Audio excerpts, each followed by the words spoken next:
ভাবুন তো আপনি পৃথিবীর সবচেয়ে দামি রেস্তোরাঁয় ডিনার করতে গেছেন, যেখানে এক প্লেট খাবারের দাম লাখ টাকা। কিন্তু ডিনারের মাঝপথে আপনি বুঝতে পারলেন মেনুতে থাকা শেষ ডিনারটি কোনো খাবার নয়, বরং আপনার নিজের মৃত্যু। কেন এই বিখ্যাত শেফ তার সব কাস্টমারদের জ্যান্ত পুড়িয়ে মারতে চাইল, আর কেনই বা একটা সাধারণ চিজ বার্গারের জন্য একজনকে ছেড়ে দিলেন? আজকের ভিডিওতে আমরা দ্য মেনু মুভিটির লুকানো রহস্য ফাঁস করব। তো চলুন আর বেশি কথা না বাড়িয়ে শুরু করা যাক। মুভির শুরুতেই আমরা টাইলর এবং মার্গোকে দেখি, যারা তৈরি হয়ে ডেকের পাশে দাঁড়িয়েছিল। টাইলর একটি দ্বীপের খুব বড় একটি হোটেলের ডাইনিং বুক করেছিল, যা অনেক বেশি দামি ছিল, অর্থাৎ জন প্রতি $1250, যা বাংলাদেশি টাকায় প্রায় 1.5 লাখ টাকার মতো। আর সেখানে একেবারে খুব কম মানুষই যেতে পারত, কারণ এর জনপ্রিয়তা ছিল খুবই বেশি। সেখানে মূলত ধনী, বিখ্যাত বা বড় বড় সেলিব্রিটিরাই আসত। কিছুক্ষণ পরেই সেখানে একটি বোট আসে এবং তাতে চড়েই সবাই সেই হোটেলের দিকে, বা বলা যায় রেস্তোরাঁর দ্বীপে রওনা দেয়। সেখানে তাদের স্বাগত জানায় এলসা নামের এক মহিলা, এবং এখানে সে টাইলারকেও গ্রিট করে, যার সাথে তার গার্লফ্রেন্ড এসেছিল, মানে মার্গো। আসলে মার্গোর পরিবর্তে টাইলারের অন্য একটি গার্লফ্রেন্ড আসার কথা ছিল, কিন্তু আসার ঠিক আগ মুহূর্তে তাদের ব্রেকআপ হয়ে গিয়েছিল। কিছুক্ষণ পর এলসা সবাইকে পুরো দ্বীপটি ঘুরিয়ে দেখায়, যেখানে শেফ এবং তার লোকজনেরা এক্সক্লুসিভ সব জিনিস চাষ করত। সেগুলো এখানেই প্রিপেয়ার করা হতো। কাজগুলো অনেক নিখুঁতভাবে করা হতো। এলসা তাদের নিজের এবং শেফের বাকি সদস্যদের রুম দেখায়, যেখানে তারা শুধু ঘুমাতে আসে। বাকি সময় তারা শেফের সাথে সকাল থেকে কাজ করতে থাকে। আর শেফের কটেজটি আলাদা ছিল, যেখানে সে একা থাকে। এবার সবাই ডাইনিংয়ে যায়, অর্থাৎ খাবার খেতে, যেখানে তাদের জন্য খাবার তৈরির প্রস্তুতি শুরু হয়ে গিয়েছিল। টাইলর এখানে খুব বিশাল একজন ফুড এনথুজিয়াস্ট মানুষ। সেই সাথে সে অনেক বেশি সেলফ সেন্ট্রিক এবং সোশ্যাল মিডিয়া সচেতন।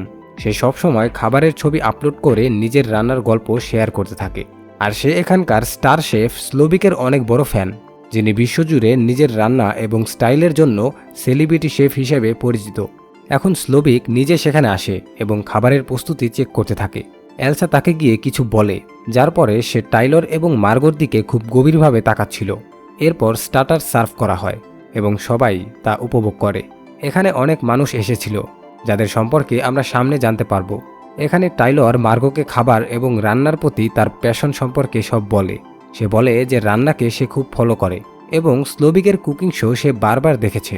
সে স্লোবিকের খাবার ব্যাখ্যা করার পদ্ধতির খুব বড় ফ্যান।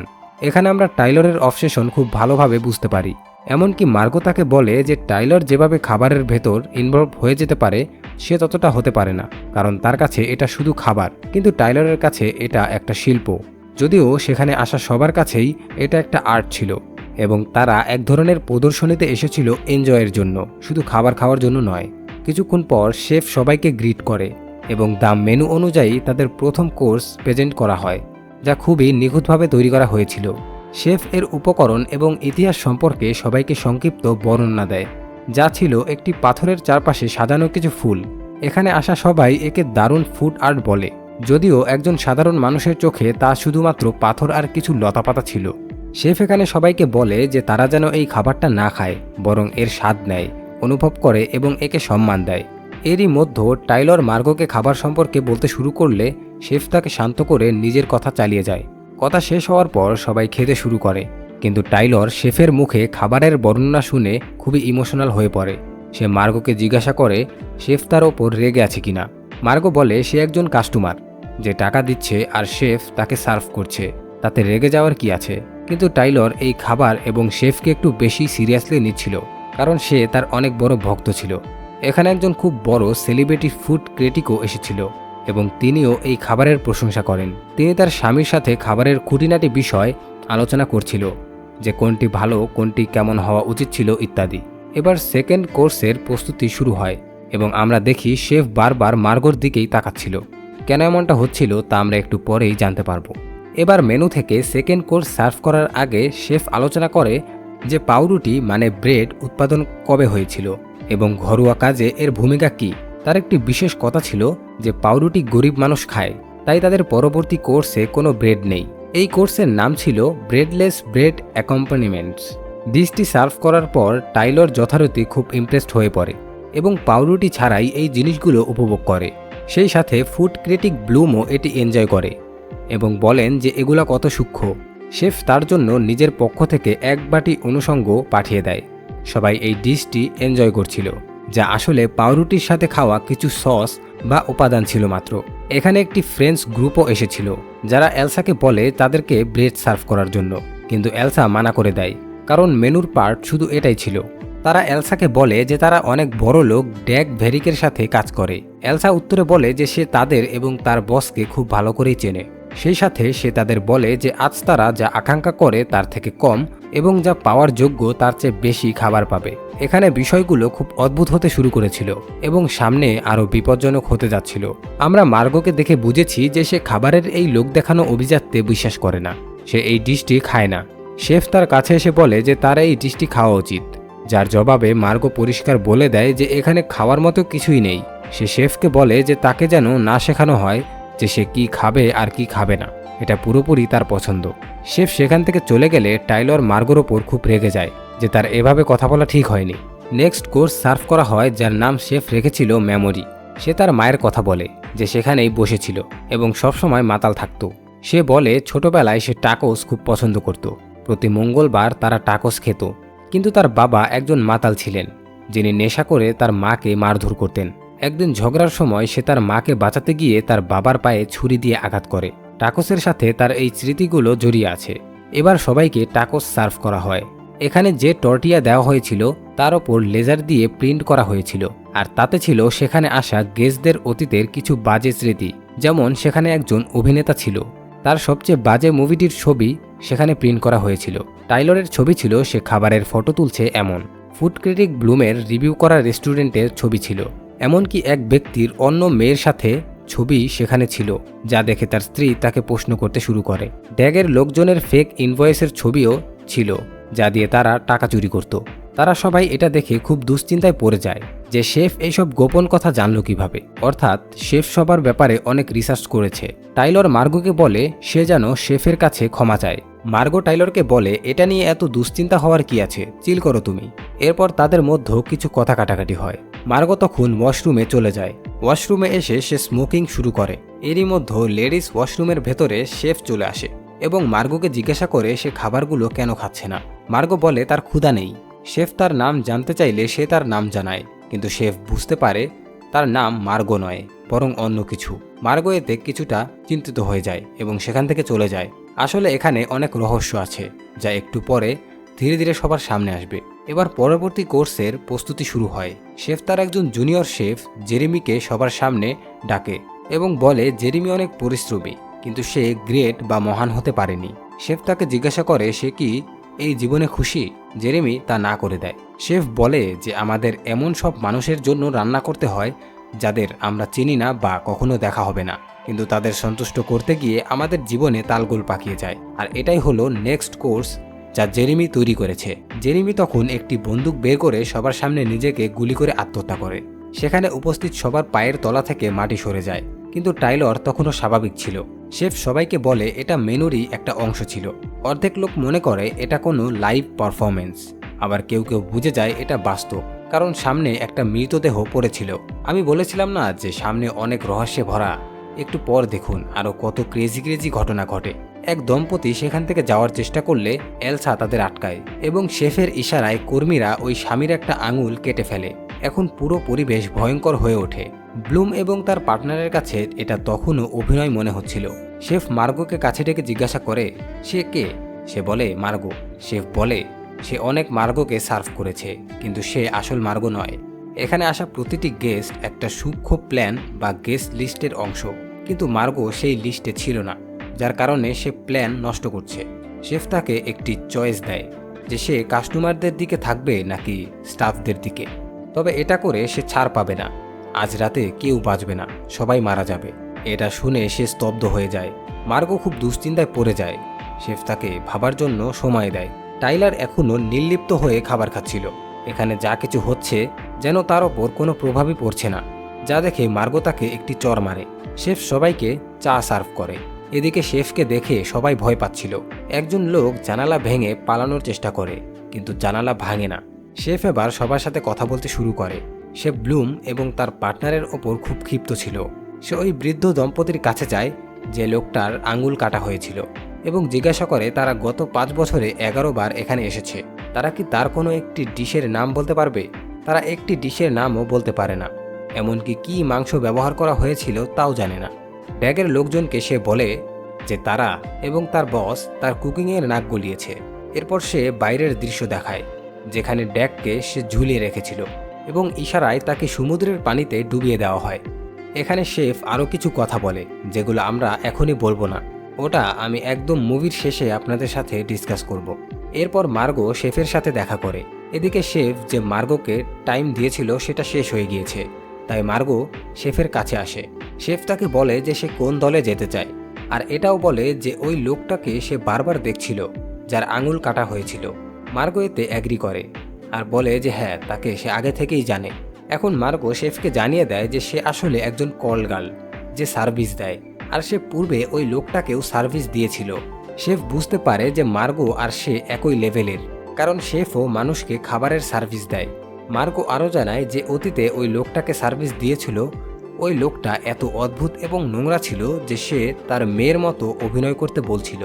এখন এই কথাগুলোর মধ্যে আর একটা কথা উঠে আসে যে আগে ওই লোকটার একটা মেয়ে ছিল যে একদিন হারিয়ে যায় এবং আর কখনো ফিরে আসে না। হতে পারে ওই বদমাশ তার মেয়েটাকে মেরে ফেলেছে। পরবর্তী কোর্সের জন্য শেফ সবাইকে বাইরে নিয়ে আসে। তার একজন মহিলা জুনিয়র শেফ একটি কোর্সের কথা বলে। শেফ একবার তার সাথে ঘনিষ্ঠ হওয়ার চেষ্টা করেছিল, পরে যখন সে কান্না করে তখন শেফ তাকে কাজ থেকে বের করেনি, কিন্তু তার সাথে আর কখনো দেখাও করেনি আর কথাও বলেনি। কিন্তু তখনই ওই জুনিয়র শেফ হঠাৎ শেফের গোপনাঙ্গে ছুরি দিয়ে আঘাত করে। এরপর তারা দুজন একে অপরকে জড়িয়ে ধরে। এখন মুভি খুব অদ্ভুত এবং ডার্ক হচ্ছিল। পরবর্তী ডিশের নাম দেওয়া হয় ম্যানস ফলি, মানে পুরুষের বোকামি। শেফ তখন সব পুরুষদের বলে তোমাদের কাছে 45 সেকেন্ড সময় আছে পালানোর জন্য, তারপর তার লোকজন তাদের ধরতে যাবে। সব পুরুষরা তাদের সঙ্গীদের ফেলে দৌড় দেয় এবং জুনিয়র শেফ মহিলাদের ডাইনিং হলে নিয়ে যায়। সেখানে মহিলা কাস্টমাররা খাবারের প্রশংসা করে, কারণ তাদের জন্য আর কোনো উপায় ছিল না। এখানে মার্গো তার রিয়েল নামটা বলে যে তার নাম মার্গো না, তার রিয়েল নাম হচ্ছে এরেন। সব গার্ডরা মিলে সব পুরুষদের ধরে আবার রেস্টুরেন্টের ভেতরে নিয়ে আসে। এরপর শেফ টাইলরের কাছে আসে এবং তাকে জিজ্ঞাসা করে কেন সে এখানে এসেছে, কেননা তাকে ইনভাইট করার সময় ইনভাইট কার্ডে লেখা ছিল যে এখানে যারা আসবে সবাই মারা পড়বে। তারপরেও সে কেন এসেছে, এবং সাথে করে সে মার্গোকেও নিয়ে এসেছে। আসার আগে আসল মার্গোর সাথে তার ব্রেকআপ হয়ে গিয়েছিল, কিন্তু সে এরেনকে হায়ার করে এখানে নিয়ে এসেছে মরার জন্য। এটা শুনে এরেন অনেক বেশি রেগে যায়। এবার শেফ টাইলরকে কিচেনে নিয়ে যায়, কারণ সে রান্নার শিল্পের বড় বড় বুলি ঝাড়ছিল। শেফ তাকে নিজের পছন্দ মতো একটি ডিশ তৈরি করতে বলে। টাইলার যা রান্না করে তা ছিল যাচ্ছে তাই। সে উল্টাপাল্টা কিছু একটা দিয়ে খুব বাজে একটা ডিশ বানিয়েছিল। শেফ তার কানে কিছু একটা বলে এবং টাইলার একটি রুমে গিয়ে গলায় দড়ি দিয়ে আত্মহত্যা করে। এরপর শেফ ডেজার্ট বানানোর জন্য মার্গোকে বলে একটি ব্যারেল নিয়ে আসতে। মার্গো বাইরে গিয়ে চুপি চুপি শেফের ঘরে ঢুকে পড়ে। এলসাও তার পিছু পিছু যায়। সেখানে সে এলসার সাথে লড়াই করে এবং এই লড়াইয়ে এলসা মারা যায়। মার্গো শেফের ব্যক্তিগত রুমে একটি রূপালী দরজা দেখে তার ভেতরে ঢোকে। সেখানে সে শেফের পুরনো ছবি দেখে যখন সে তার কেরিয়ার শুরু করেছিল। সেখানে ব্লুমের সেই পুরনো ইন্টারভিউ ছিল যা শেফকে বিখ্যাত করেছিল। মার্গো সেখানে একটি রেডিও পায়। রেডিও দিয়ে সে বাইরে যোগাযোগ করার চেষ্টা করে। এদিকে ডাইনিং হলে শেফ একজন অভিনেতাকে বলে যে সে মারা যাবে, কারণ সে একটা খুব বাজে মুভি বানিয়েছিল যা দেখে শেফের একটা রবিবার নষ্ট হয়েছিল। মার্গো ফিরে আসে এবং জানায় যে সে পুলিশের সাথে যোগাযোগ করেছে। একটু পর একজন পুলিশ অফিসার বোট নিয়ে সেখানে আসে। সবাই খুবই খুশি হয়, কিন্তু দেখা যায় ওই অফিসারটিও শেফের টিমেরই একজন ছিল। ফাইনাল কোর্সের প্রস্তুতি শুরু হয়। সবাই বুঝতে পারে যে তাদের কাছে টাইম খুবই কম রয়েছে। মার্গো বুদ্ধি খাটিয়ে শেফকে বলে যে তার খাবার একদমই ভালো লাগেনি, সে এখনও ক্ষুধার্ত। শেফ অবাক হয়ে জিজ্ঞাসা করে যে সে কি খেতে চায়। মার্গো বলে যে সে কোনো জাঁকজমকপূর্ণ খাবার চায় না, সে শুধু একটা সিম্পল চিজ বার্গার আর ফ্রাইজ চায়। শেফ খুব যত্ন করে তার জন্য একটা চিজ বার্গার ও ফ্রাইজ বানায়। মার্গো বার্গারটি খায় এবং তার জেনুইন প্রশংসা করে, আর বেঁচে যাওয়া অংশ সে প্যাক করতে বলে। শেফ ওটা প্যাকেট করে তাকে দিয়ে দেয় এবং মার্গো ওখান থেকে চলে যায়। হ্যাঁ, তাকে কেউ আটকায় না, সে ওখান থেকে বেরিয়ে যায়। এখন শেফ দ্য মেনুর লাস্ট কোর্স সম্পর্কে বলে, যেটার নাম ছিল স্মোর। তো যারা স্মোর সম্পর্কে জানে না, ইউএসএ এবং কানাডাতে ক্যাম্পফায়ারের সময় একটি ট্রিট করা হয়, যেখানে সবাই ক্যাম্পফায়ারের চারপাশে বসে মার্শমেলো পুড়িয়ে খায়। এরপর সব কাস্টমারের গায়ে মার্শমেলো পেঁচানো হয় এবং চকলেটের ক্যাপ পরানো হয়। তারপর চারপাশে কাঠ এবং এক্সক্লুসিভ বসানো হয়। তারপর শেফ সেই ক্যাম্পফায়ারে আগুন লাগিয়ে দেয় এবং এর ফলে তার ভেতরের সকল স্টাফ, সকল কাস্টমার মারা যায়। এরপর আমরা মার্গোকে দেখতে পাই, যে কিনা সমুদ্রের মাঝখানে বোট ঠেকিয়ে চিজ বার্গার খাচ্ছিল আর এই দৃশ্যর মজা নিচ্ছিল। আর এই দৃশ্যের সাথেই এই মুভিটা শেষ হয়ে যায়। এখন আমরা কিছু বিষয় নিয়ে আলোচনা করব। শেফ জুলিয়ান স্লোভিক রান্নার জগৎ এবং তার গ্রাহকদের ওপর পুরোপুরি ক্ষিপ্ত হয়ে গিয়েছিল। তার কাছে মনে হয়েছে ধনী গ্রাহক তার খাবারকে আর উপভোগ করছে না, তারা শুধু বিশ্লেষণ করে বা নিজেদের স্ট্যাটাস দেখানোর জন্য খায়। তাই তার লক্ষ্য ছিল এই অভিজাত্যের ভণ্ডামি শেষ করা এবং একটা পারফেক্ট মেনু তৈরি করা, যেখানে শেফ এবং কাস্টমার সবাই একসাথে ধ্বংস হয়ে যাবে। এবার কথা হলো, মার্গো কেন বেঁচে গেল, মানে ওকে ছাড় দেওয়া হলো কেন? মার্গো মানে এরেন ওই ডিনারে দাওয়াত পাওয়া মেহমান ছিল না, সে ছিল একজন আনএক্সপেক্টেড গেস্ট। সে ওই উচ্চবিত্ত সমাজের ভণ্ডামির অংশ নয়। মার্গো বুঝতে পেরেছিল যে শেফকে হারাতে হলে তার রান্নার আর্টকে চ্যালেঞ্জ করতে হবে। শেফের পুরনো ছবি দেখে সে জানতে পারে শেফ যখন কেরিয়ার শুরু করেছিল তখন সাধারণ একটি চিজ বার্গার বানিয়ে সে সবচেয়ে বেশি খুশি হতেন। মার্গো যখন চিজ বার্গারের অর্ডার দেয় তখন সে শেফকে তার সেই পুরনো প্যাশন মনে করিয়ে দেয়। শেফ তখন ওই চিজ বার্গারটা বানায়। সে দীর্ঘ সময় পর রান্নার আসল আনন্দ খুঁজে পায়, আর এ কারণেই সম্মানের খাতিরে সে মার্গোকে যেতে দেয়। আবার মার্গো কিন্তু পুরো বার্গারটা সেখানে খায়নি, সে খাবার কিছুটা খাওয়ার পর প্যাক করে দিতে বলে। এটা ছিল শেফের প্রতি চরম সম্মান, কারণ একজন শেফের কাছে সবচেয়ে বড় তৃপ্তি হলো যখন কেউ তার খাবার যত্ন করে সাথে করে নিয়ে যায়। মুভির শেষে শেফ সবাইকে স্মোর্স, মার্শমেলো, চকলেট এবং বিস্কুট ডেজার্ট বানিয়ে খাওয়ান। কিন্তু এখানে টুইস্ট হলো তিনি কাস্টমারদেরই এই ডেজার্টের অংশ বানিয়ে ফেলেন। মার্শমেলো কাস্টমারদের গায়ে জড়ানো হয়, এরপর আগুন ধরিয়ে রেস্তোরাঁ জ্বালিয়ে দেওয়া হয়। শেফের দৃষ্টিতে এটা ছিল তার জীবনের সবচেয়ে বড় এবং শেষ আর্ট। তিনি চেয়েছিলেন যারা তার শিল্পের অমর্যাদা করেছে তারা যেন এই শিল্পের আগুনেই পুড়ে শেষ হয়। মার্গো বেঁচে গেছে কারণ সে একমাত্র ব্যক্তি ছিল যে শেফের কাছে খাবার চেয়েছিল, স্ট্যাটাস নয়। তো বন্ধুরা, এই ছিল দ্য মেনু মুভির এক্সপ্লেনেশন। কেমন লাগলো কমেন্টে জানাবেন। দেখা হচ্ছে নতুন কোনো ভিডিওতে। সবাই ভালো থাকবেন। আল্লাহ হাফেজ।